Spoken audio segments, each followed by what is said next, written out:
Wasifiwe. Basi hii dunia ambayo tunaishi iko na mambo mengi. Saa zingine tunakumbwa na misukosuko, saa zingine mambo yanatusumbua. Je, tutafanya nini kwa dunia hii ambao tunaishi? Daudi alipitia mambo mengi, na yeye akatufunza katika Zaburi ya 16 mambo matatu ambayo tunafanya tukipata changamoto za maisha. Jambo la kwanza, Daudi anasema ninakukimbilia ewe Bwana, kwa sababu usalama wangu unatoka kwako. Mambo yakiwa magumu kiasi gani na hata mengi, tunakimbilia Bwana. Kwa Bwana tunapata msamaha, kwa Bwana tunabadilishwa, kwa Bwana tunapewa matumaini.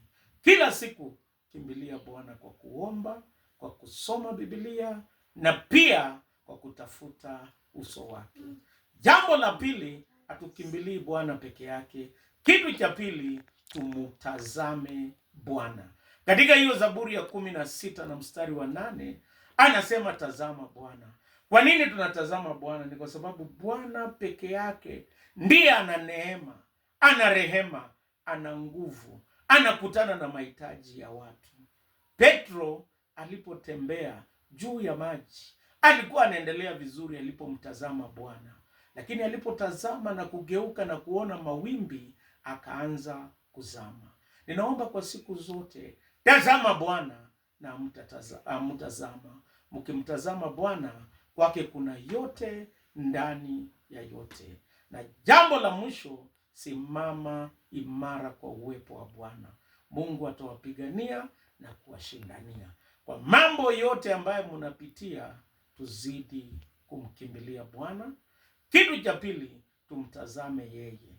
Na jambo la mwisho, tusimame imara kwa uwepo wake, naye atatupigania. Vita si vyetu, vita ni vya Bwana. Kwa shughuli zenu zote, wacha Mungu awe mbele yenu. Mungu awapiganie, Mungu awe pamoja nanyi.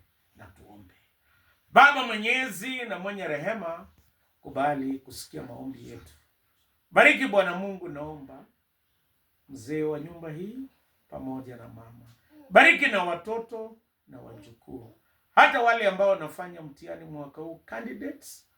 Baba mwema, ninaomba waweze kufanikiwa katika mambo yote, wakukimbilie wewe. Pia Baba mwema, kwa neema yako wakutazame wewe wanaposoma, na wasiangalie mawimbi na misukosuko.